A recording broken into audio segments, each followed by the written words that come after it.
So after many years working in football, in particular, many years in academy football, and coming away from that environment, I decided that I wanted to kind of speak up and challenge some things, and do very well for my coaching career. But anyway, um, the elements that I would ask you: are you a parent, a coach? Do you work in the game? Surely, academy managers, education, welfare, whatever your role, surely we all agree with these four cornerstones. One, give our players, our children, the very best environment for them to enjoy, learn, and perform the game. We'll go no further because I'm going to develop this later on in videos. Two, that all the players are in a safe, fair, happy, and enjoyable environment and create amazing memories. You would think this is obvious, and you will be told in brochures that this is the case. But anyway, we'll discuss later.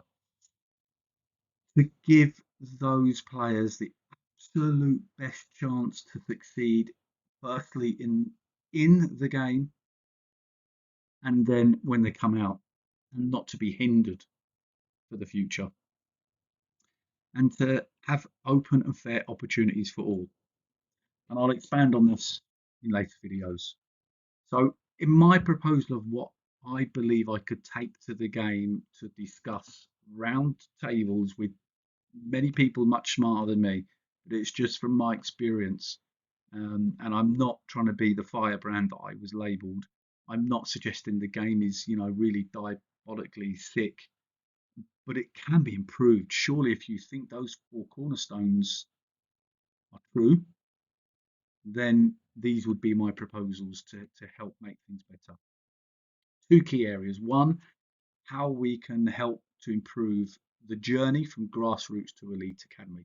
You can see here youth contracts, how many players there are actually in the systems or attached to clubs, pro clubs in some way, defining our mindset of the game, both for the young people and maybe parents and us, used to be coaching.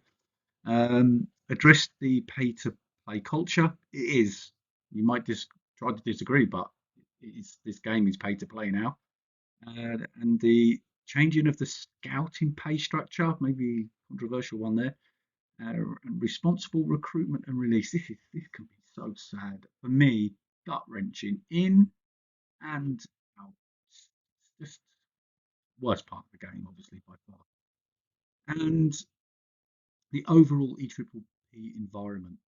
So this is where all the people that the really smart people that actually studied at university will probably try to shoot me down, but it's just based on my experience, guys. Don't try and fight me. I'm not trying to, ruin anyone's job here, but surely it can be improved. I think we need to reduce the control contact hours, and I'll discuss in detail later.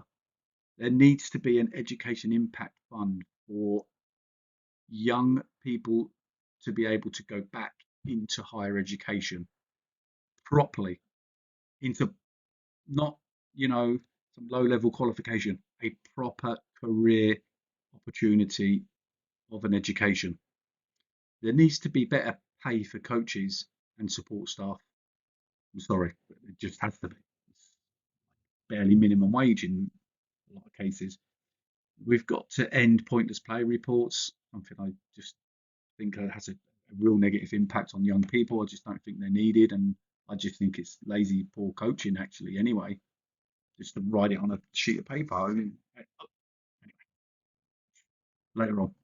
And we've got to secure our local clubs. I mean, I'm talking the grassroots clubs, which I think, because the dynamic as a whole has changed on the whole. But also our regional elite clubs, academies. If we're not careful, if we don't address this is just like going to lose all our local talent, travelling miles and miles and miles to the only academies that are left that have the most funds. It's not going to work. That's not good for our game. It's not good for England, and it's definitely not good for young people. Anyway, we'll discuss later in later videos. I hope you catch up.